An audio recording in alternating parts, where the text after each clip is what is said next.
I've been teaching university level exercise science for 35 years. Mm-hmm.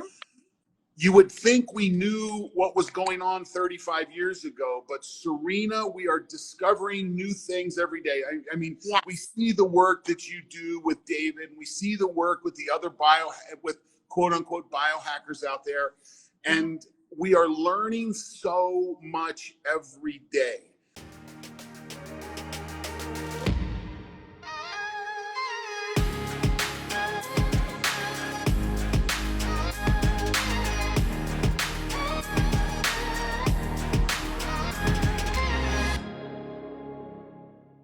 Hi, Don.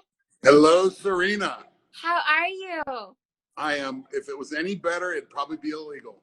Well, I gotta say, I love your glasses. Those are really cool. Well, thank you. I appreciate that. You know what? If you're going to wear glasses, you might as well make it a little bit different. Yeah, you might as well make them look cool. So they are very cool. And I don't know when you jumped on. I know that we'll continue to have more people jump on. So, but I kind of did your intro and your bio kind of at the beginning. I don't know if you got a chance to hear it and drop in on a few of the words, but I'd love for you to add a few words, if you may, just to share with everyone a little bit about your journey, your inspiration, how why you're at where you're at right now, and why you're with this incredible team. Well, I'm with this team because that's where the universe put me. And I think that's an important, a few years ago, I was finished up work at Ohio State. I was a sports scientist there, and I'm an alumnus of Ohio State. And we were doing some really cool work with the wrestling program. And essentially, it came to an end. I was basically forced to move on. And it was difficult for me at the time to do that because, I'm an alumnus. My daughter was an athlete there. My brothers were athletes there. Listen, I've got the tattoo, right? That's how deep we are. And it was a struggle. And I sat back and I said, okay, let's quit fighting the closed door and let's start paying attention to the open doors. And when I did that, and I basically shifted my personal motivation from a definition of who I am to a mission-driven definition of helping people make changes that alleviate suffering and contribute to the betterment of well people. That's kind of what I do. When I wake up in the morning, that's what I think about. It's created wonderful opportunities, and it's put me in touch with some amazing teams. And I had the opportunity to come work with the team here at Longevity Labs, and it opened up a whole new world. I've been teaching university level exercise science for 35 years. You would think we knew what was going on 35 years ago, but Serena, we are discovering new things every day.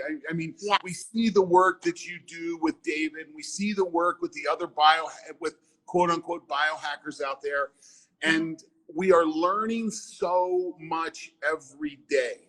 And I think this is important. And so it's fun to be at the crossroads of discovery at elite level. The research team at Longevity Labs back in Austria, they're alphas. They're absolute alphas.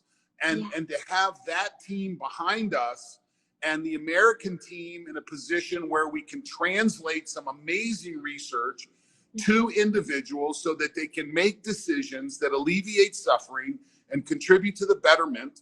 Well, that's right up my alley, and that's what I love to do. Yes, and I so love and appreciate that about you.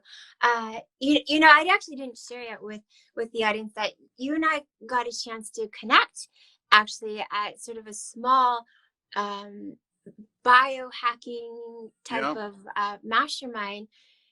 Gosh, it's probably over a year ago now. 2 years ago. It's a little over a year now, I think. You're right. Yeah, and it was just, and when you connect and you can feel that synergy, there's a frequency, there's a vibration, they're in your field. There is not only a like-mindedness, but there's a passion and a mission to serve. I thought the energy aligns. There's no two ways about it. We know that. Absolutely.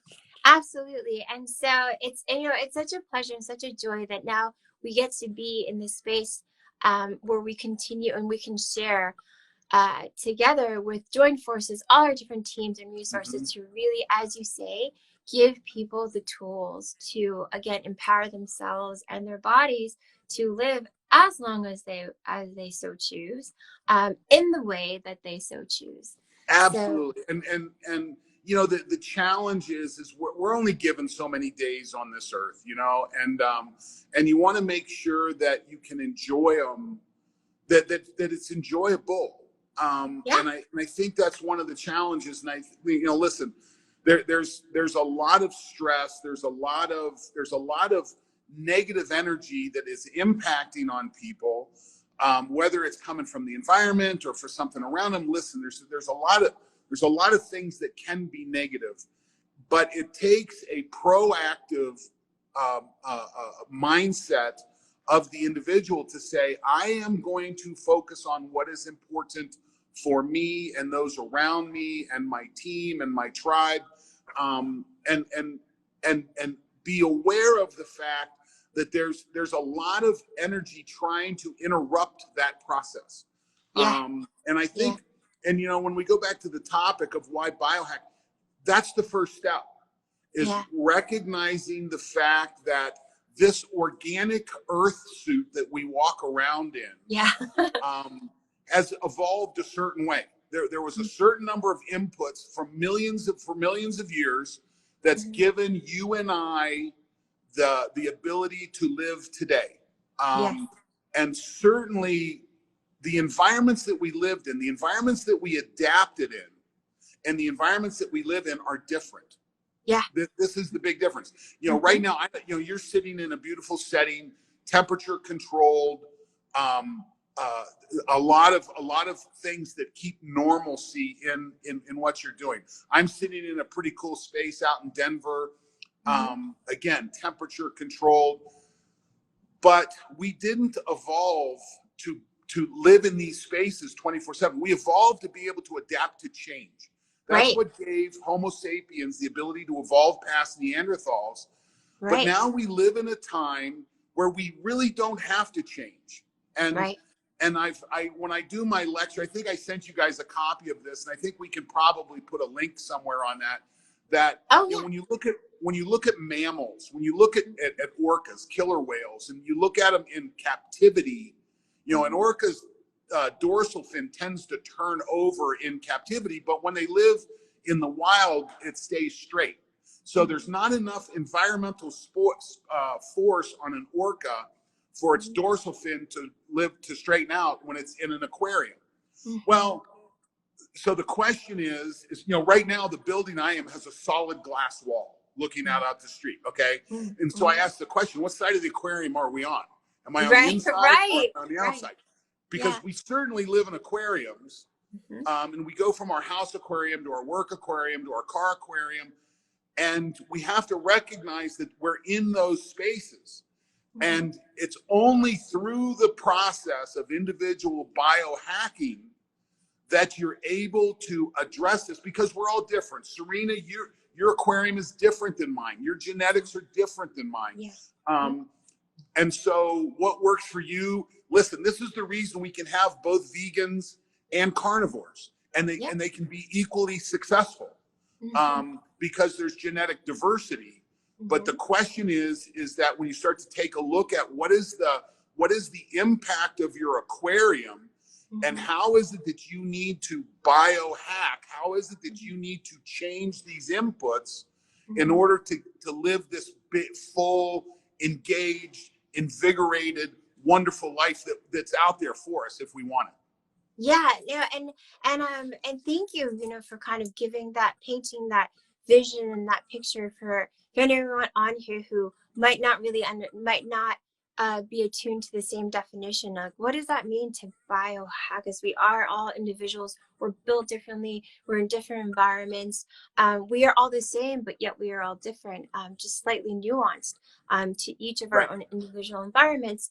And you know, for those of you who don't necessarily understand like why it's great to be in this comfortable setting, like Don was saying, that it's temperature controlled, it's comfortable, we all kind of love that state of abundance and state and ease. You know, our body enjoys that. But something that, as you already brought up, David, and I talk about so much, is that kind of stress that we actually want to put our bodies through. Yeah, we And call it eustress. There's yeah, we have a name for it. yeah. And why do we do that? You know, and I think that I would love for you to really explain to the audience, why do we do that? Why is it good for us to put our bodies through that stress? Why is Well, autophagy important? it feeds our DNA. Mm-hmm. It feeds the chemical signals that we operate on, that we Mm-hmm. evolved with. And again, when we start to take a look at it, listen, biohacking many times is viewed by the general public as this kind of eclectic collection of people that are Yeah. out on the edge. New agey. Yeah. And my position is no, Mm-hmm. everyone.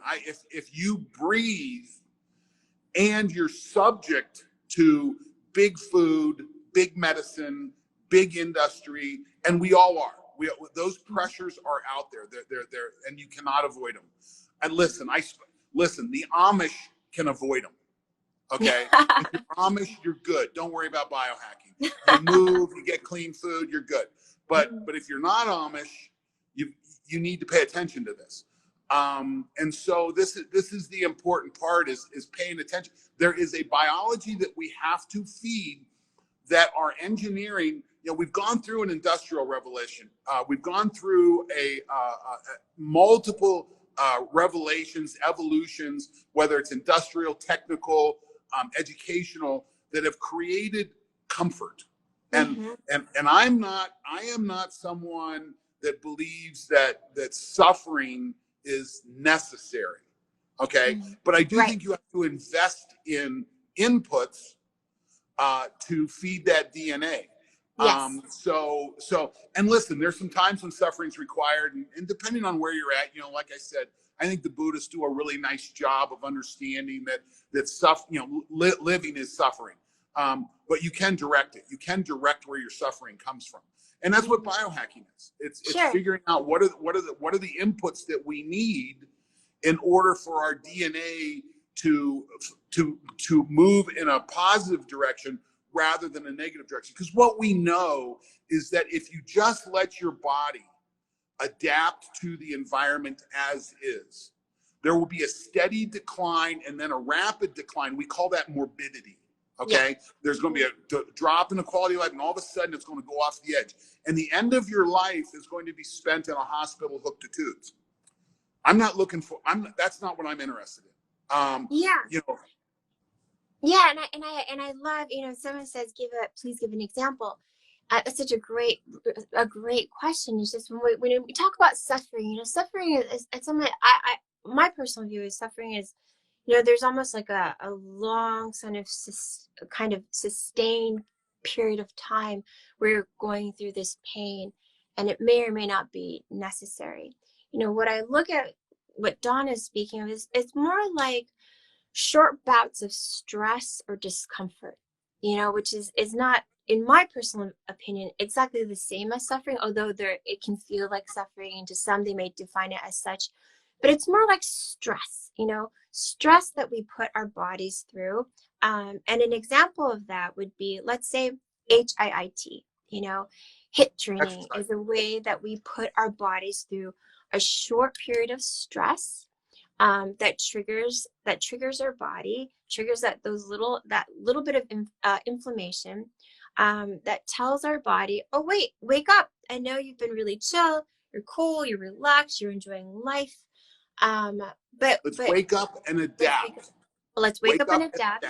Yes. And put our survival skills, you know, our primal skills to know how to adapt and survive, into motion, to make sure we're basically always on top of our game, in every sense, in our physiology, in our mind, in our cells, really, and in our biology. Absolutely. And that's really kind of what biohacking is teaching our bodies to do, is like, how do we do that? How do we, for our own individualized systems, do we do things to cause little bursts of stress that can create that for ourselves? And so for some people, maybe HIIT, maybe cryo, maybe sauna, maybe fasting. We've talked about all these different ways. But why? You know, why is that good? What is it? What is it triggering? It's triggering this process in our system, right? Well, yes, and I think, listen, I go back and I call it the four rocks in the jar, because Mm, one of the problems with biohacking is it can become overwhelming. You know, yeah. leaders and biohackers, I mean, there's products flying at you, there's all kinds of stuff going on, and you know what? For the lay person, it can get confusing. Yes. And and frankly, and I don't know, are you a Stephen Covey fan? Seven Habits of Highly Effective People. I would say that I am. I take from teachers like him, and other Yep. teachers, and I kind of biohack that knowledge, and I pull together what works best for me. Yeah. So. One of the things I love best about Stephen Covey, and I really recommend his work, but Hmm. in one of his demonstrations, he talks about rocks in the jar. And they're doing a Hmm. presentation. They put a jar up on the stage, and they put big rocks in this jar and Hmm. ask the audience and say, so what do we know about the jar? Because that last rock came right to the top, and they said it's full. And Yeah. then they take and they start to pour gravel in around the jar, in around the rocks. And then they pour sand into the gravel. And so the jar wasn't full with the big rocks.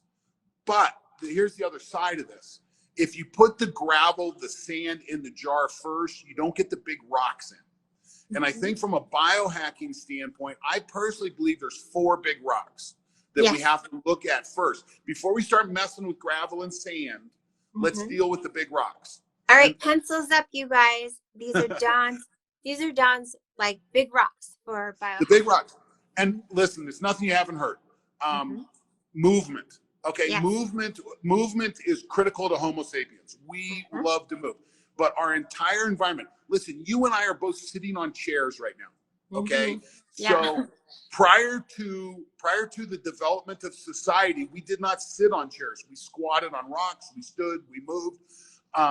One of the things that frustrates me to no end is people talk about putting higher toilets in the homes of people that are living longer. And I'm like, no, no, no, no, no, no.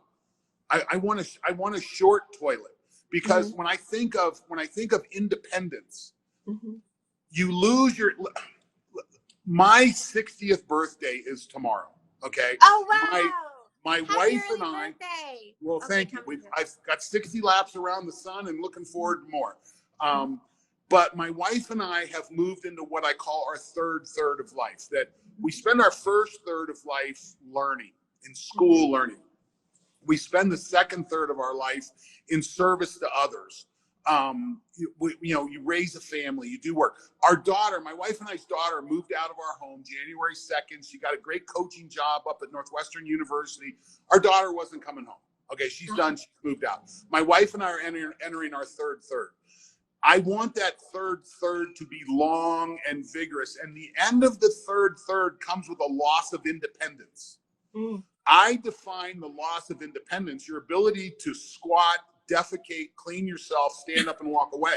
Mm. Okay. When you can't do that, you're not independent anymore. That's why you squat. If you exercise with me, you squat, because that is the definition of independence.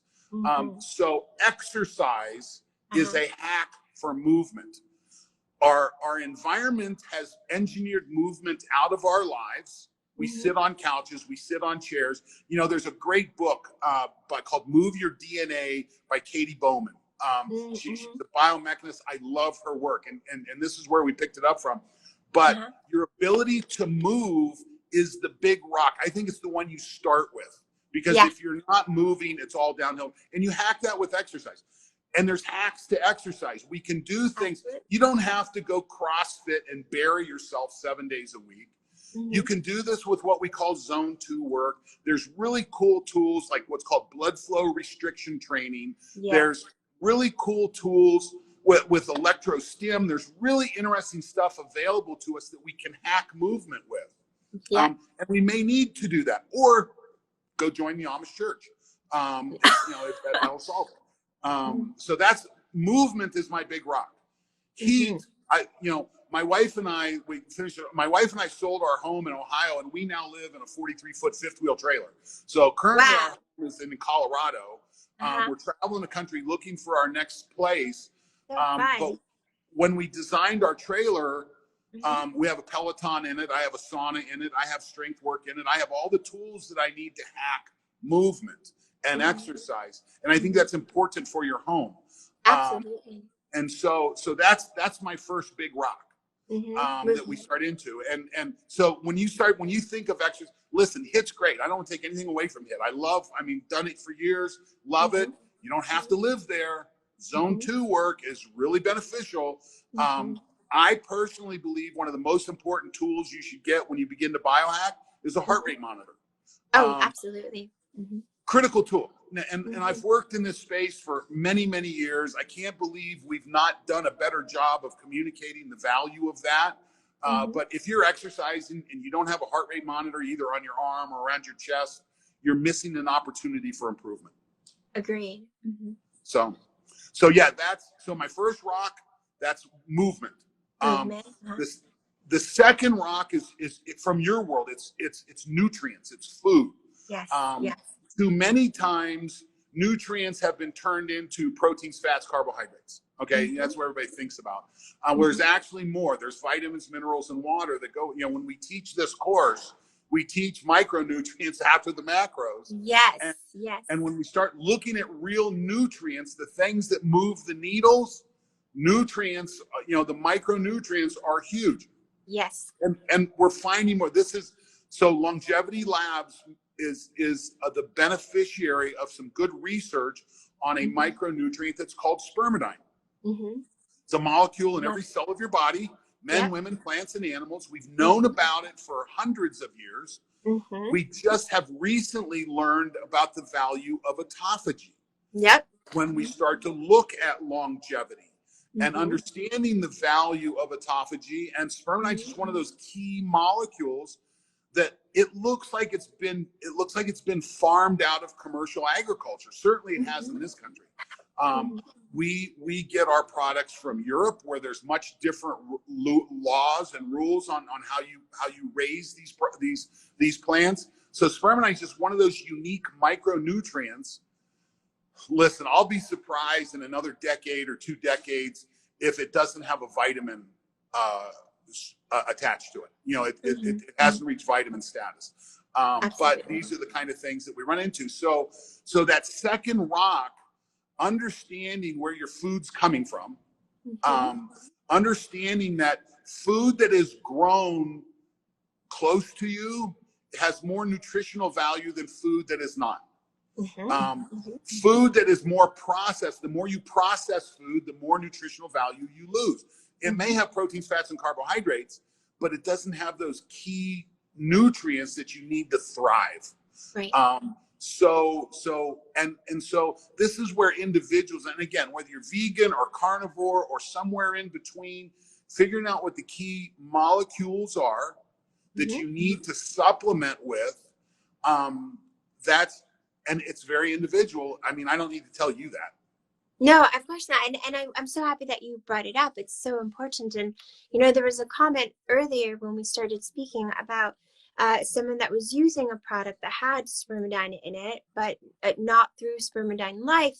And I just wanted, and I don't know what product you're using, but I just so highly recommend the one that I've talked about, the one that Dawn stands behind, Spermidine Life, because it's based on over 10 years of research, and it was developed under the supervision of world-renowned scientists. So, and it consists of a natural product, as Dawn mentioned, out of Austria, spermidine-rich wheat germ extract, and it's just such a highly it's so well done. It's just a premier product. And I know the comment said, something in their skin, there might be a reaction to it. I can't say, just reading a comment here, if you have a reaction to the actual molecule, or that it could potentially be that particular brand or product that you're using. And I would say, don't give up, maybe give this brand a try and see how your body responds to it, because the benefits are extraordinary. This product, as Dawn said, it helps us with that autophagy process, which is helping our body, our cells remove damaged proteins and mitochondria and pathogens. And that's what we need help on. And that's what something like this does. Absolutely. And so what I would say is that I don't know that you, as a consumer or as a biohacker, that you necessarily have to have a focus on spermidine. No, it's a lot of But things you can do. but there are multiple triggers of autophagy. Okay, we Yes. know this. There's multiple. So whether you're in the resveratrol pathway or the AMPK pathway, or there's multiple pathways, spermidine just looks like it's one of those key molecules that plays a critical role in it. Mm. There is synthetic spermidine on the market. Be careful, okay? Because, Yes. so spermidine life is a natural extract that comes from wheat germ in Austria. And there are other reputable companies. I don't want to take anything away from people. There's good people in this space doing good work, but there's also a lot of junk. And I think we've crossed the thresholds, because there may be more junk than there is quality at this point. The doctors that develop spermidine life are the leading researchers in the world in spermidine and senolytics, and it's wonderful having that lab behind us. It makes my life much easier. Yes, and for anyone, some people ask, like, what is it again? I've shared about it a lot here on my platform. I have several blogs on it. Just go to my website. You can obviously go to, there's a pinned comment here with spermidinelife.us. You can go to that account and check out all the information. There's so much data. There's so much science. There's papers. There's over 10 years of research, and do a little bit of homework, spend a little bit of time, dive in, read up, and educate yourself beyond what's just here right now in this life, because there's so much. And when you empower your mind with that knowledge, your mind and that body, that connection happens, and it makes it easier for you to understand what you're doing, why you're doing it. If you want to see research, there's a site that's called longevitybioresearch.org. Okay, can someone put that on here in the comments? Longevitybioresearch.org, right? Yeah. And there's lots of articles up there on the products, on spermidine, on its applications. If you are savvy enough to Google spermidine in health and disease, there's a paper in Cell that is a wonderful paper, and this is where we start most people when you really want to dig into it. Spermidine in Health and Disease is a review paper that I think is a great place to start if you want to dig in on this. Excellent. And I love those papers. You guys know I love nerding on these things, and those papers are just an excellent resource for all of this information. Someone asked, are there links? There are probably links on the Spermidine Life account, but you can go to longevitybioresearch.org. You can go to Cell Magazine and look up spermidine and disease, and also just go to my website as well. All that information will be on there. And when we do the replay for this, we'll have all those links a part of our summary and a part of the caption. So you'll go and you'll. And our social media crew is right behind us right now, and they're putting links in real time. So perfect. Thank you, Aaron and Barry. Yeah, no, that's perfect. That's great. So people can go and take a look and do the research, and it's just it's just a phenomenal product and a phenomenal. Listen, so let's go back to rocks. Okay, we've gone through two rocks. First rock is movement. Second rock is food, and we've talked about hacks. Third rock that I think you really want to focus on. The third rock in my mind is sleep. Yes. For a long time, our society has downplayed the value of sleep. Well, with the onset of a new technology that's called heart rate variability, being able to measure someone's stress, are they in sympathetic fight or flight control, or are they parasympathetic? We've been able to understand the value of recovery. And frankly, and this is when I was at Ohio State, this was huge for us. We basically were able to understand that our athletes' ability to recover determined their ability to make All-American status. Wow. So we have great wrestlers, but if we don't send them into the tournament recovered, they don't get out being an All-American. And so recovery is critical. And to the point that we use recovery modes, not just sleep, but helping sleep, but we use like sensory deprivation floating, the float tanks. We floated that team 140 times in a season. Wow. It moves the needle. It makes a difference. So so programming recovery, intentional. I have a very good friend, a former teammate that's a doctor out in Newport News, Dr. Ron Garbo. He calls it intentional recovery. We have intentional exercise. We have intentional food. You need intentional recovery. You need to engage. It needs to be part of your plan. And sleep is critical. And preserve it, fight for it, keep your space, create a sleep space that is your cave, that is just yours. You're safe in it. It's cold, it's dark. That's where it starts. So listen, when Mother Nature wants to take you out, she takes your sleep. And you have to work to preserve that all you can. So that third big rock, movement, food, sleep. Okay, that's the third big rock. Has to be there. And what are some of your, like, what can you share your sleep, sort of like your sleep regimen, your sleep routine? What are some of your... Start measuring. So there's really cool tools for measuring sleep. I am a huge fan of products like Oura Ring or BioStrap. I think these are two very high quality wearables that, there's a lot of wearables on the market that frankly are not that great. Right. I'm prepared to endorse BioStrap and Oura Ring. Wow, great. So I love these tools. Use them myself. I've got my Oura Ring on. I'm just not wearing a BioStrap right now because I've got a big fat wrist and I don't like to have stuff on it. But these are tools that I love. That's where I'm at on that. So start by, listen, if you measure it, you can manage it. Yep, absolutely. And so starting to get, and you know what's funny? I'll tell you a funny story. One of my wrestlers that we're trying to get his HRV back, very talented kid, and we put a device on his wrist that measured his sleep, but this was a device that you had to activate yourself. You had to say, okay, I'm going to bed now. And so he's wearing it for a week or so. And I said, okay, Kenny, we need to look at this.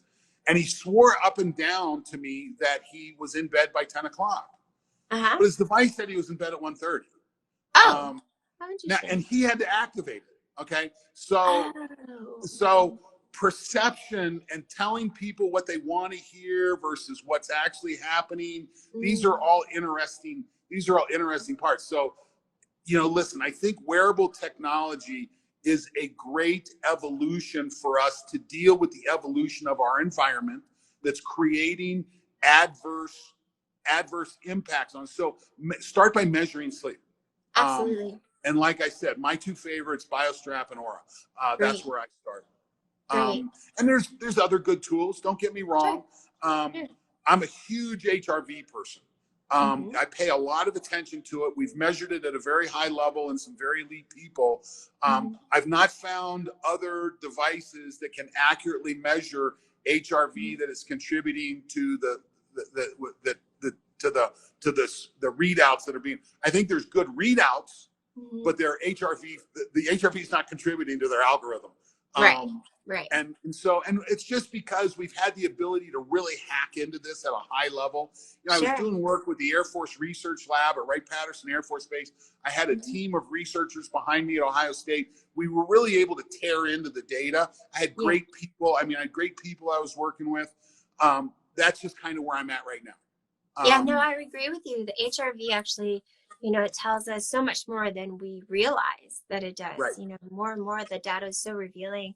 I think it's one of the key performance indicators. It is, listen, I believe medicine in a decade or two is going to use tools like this in the diagnostic process. It's not going to be, oh, your sugar's high, you're diabetic.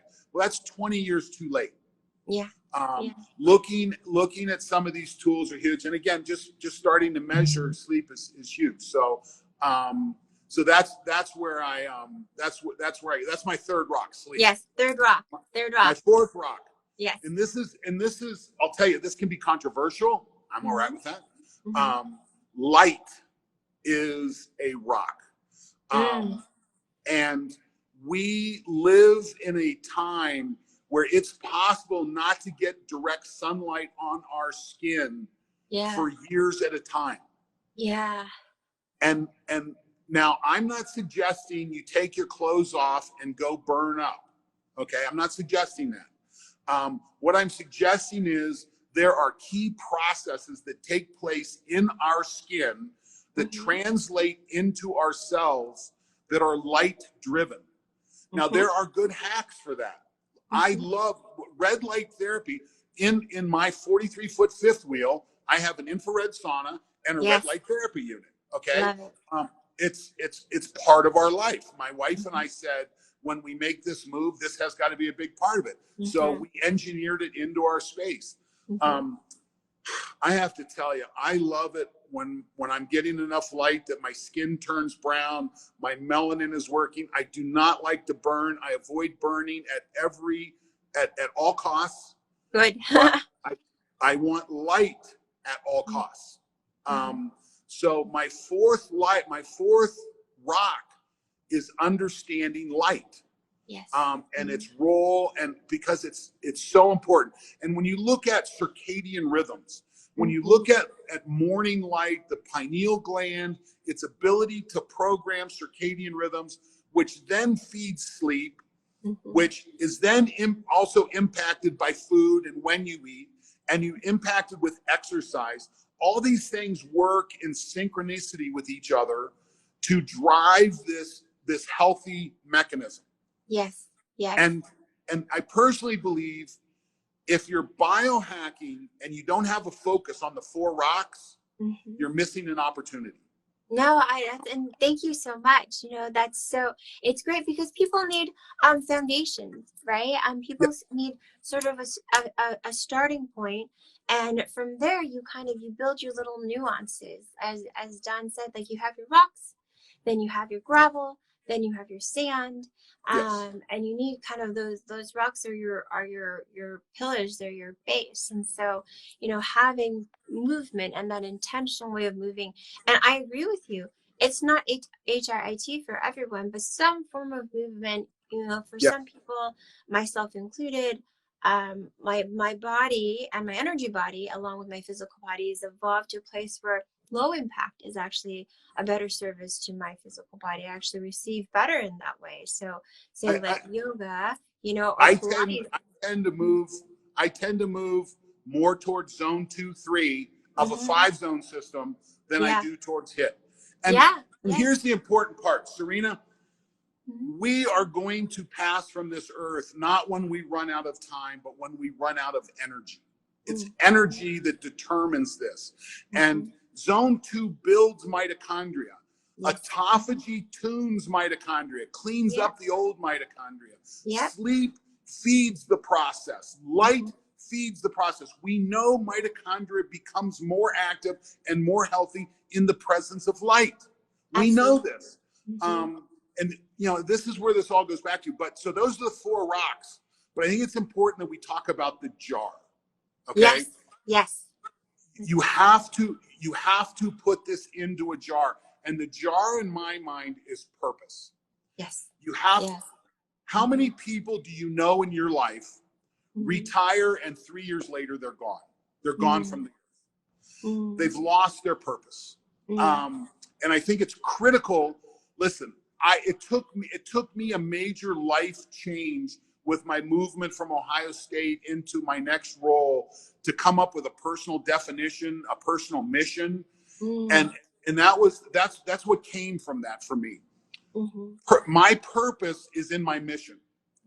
Doing things like this, helping people alleviate suffering and contribute to the betterment of well people. That's what I wake up doing. I tell the story. I've had the chance to coach amazing athletes, Olympic gold medalists, Olympic medalists, national champions. I've worked with an amazing group of people, pros in basketball, pros in football, pros in hockey. My favorite coaching job ever, without a doubt, was my daughter's 8th grade field hockey team. That I want to coach my grandkids.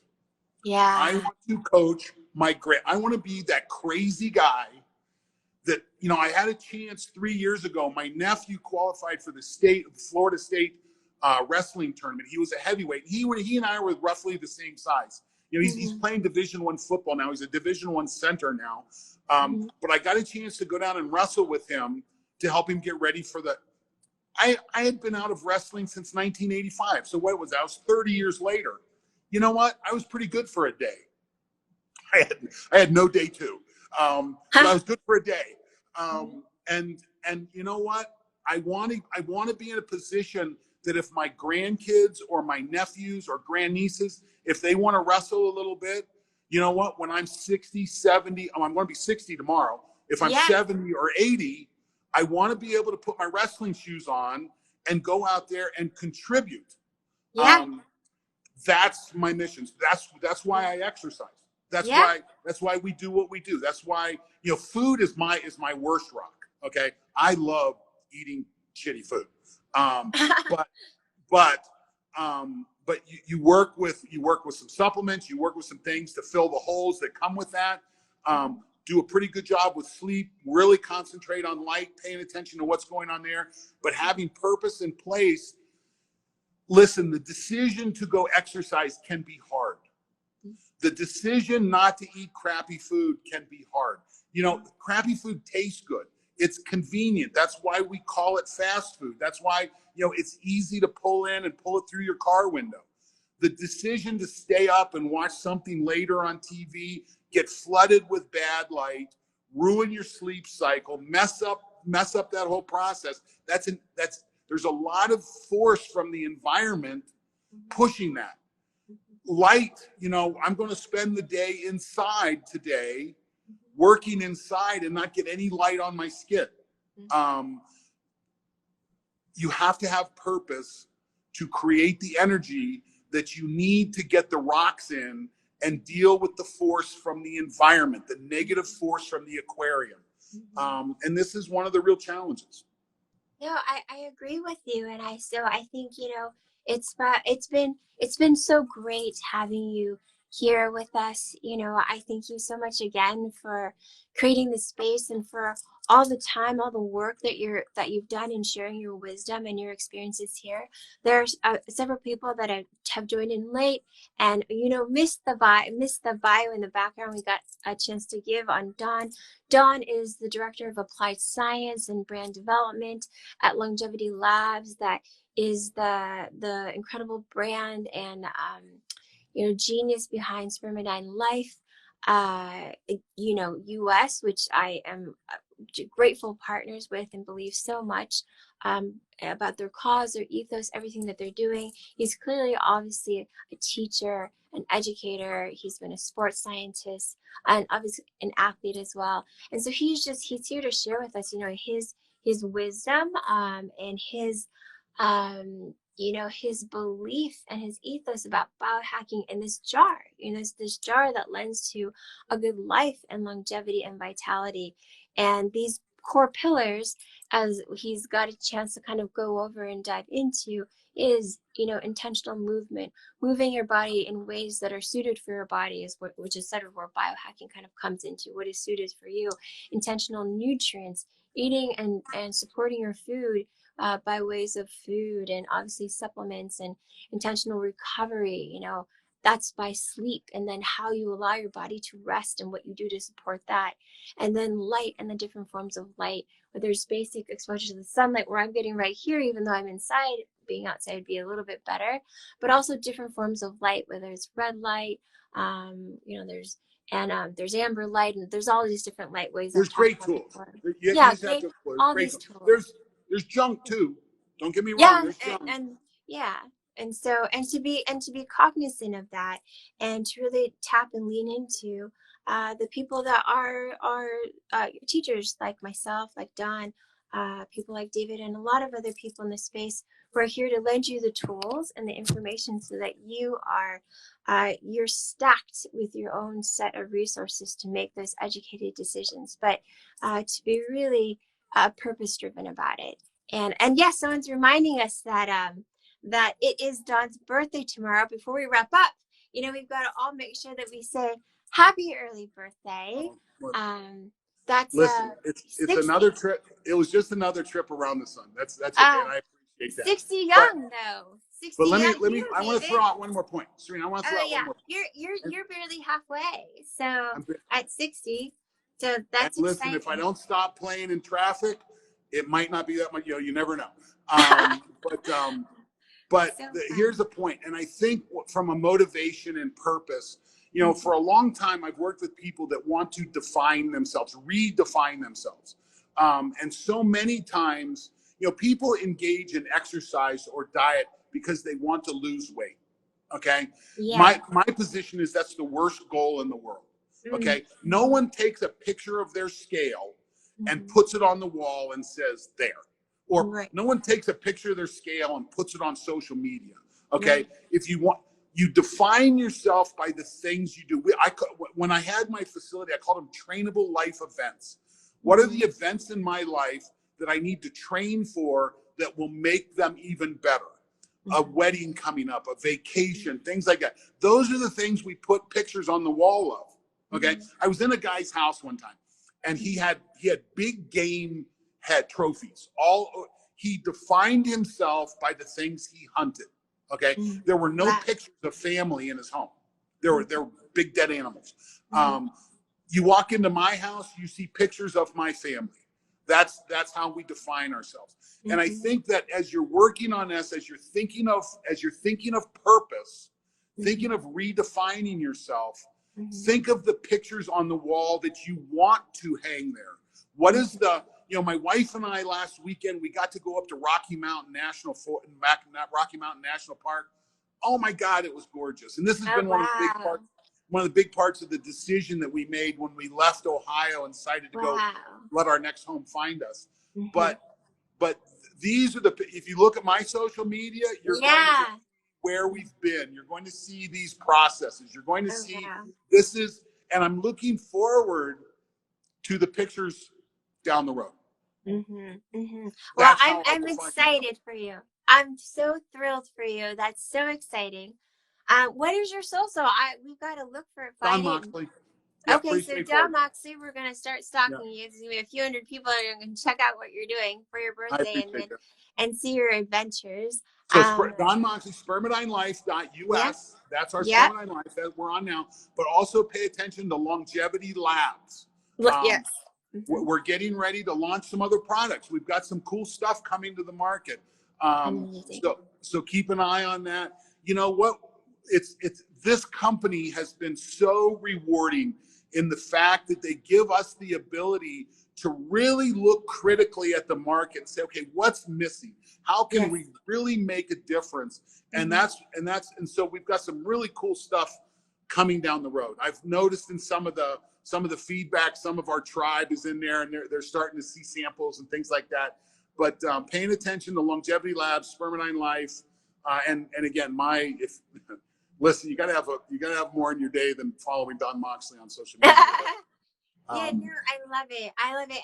And again, just to share my insights as well. I love what you're all doing at Longevity Labs, and clearly everyone here knows that being on the forefront of what's happening, it's changing all the time, every day. All these discoveries, better ways that we have found discoveries that come up every single day all across the globe on ways that we can help support our body, creating tools, novel interventions, ways. And that in my definition, there was someone that talked about the term biohacking. I mean, that's really kind of my definition is, how do we take what we learn on a daily basis, every single day, new information, and create these novel interventions, way we can support our bodies, each other.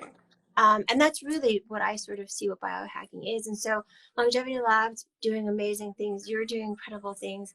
Thank you so much for being here today and joining us. Thank you for the opportunity. Thank you so much, you guys. You're amazing. Meeting you out in Southern California, we consider that a big day. So thank you. Well, thank you guys so much. It was so fun. You have an epic birthday. I want to see pictures. I want to see them on social. And I'm so excited to chat soon. I hope I see you soon in real life. Some point in your I guess what is it caravanning? You're driving all over the country, so at some point I should see you soon. I know I'll be in Southern California September, October. So we know we'll be there then. Great. But right now we're in Colorado. We go to Park City. We go to Wyoming. We're up in Washington. Oregon, then we're down to Southern California. So listen, it's been pretty fun so far. So awesome. Well, you deserve it. All right. Well, thank you so much. I'll thank see you you. guys soon. I look forward to it.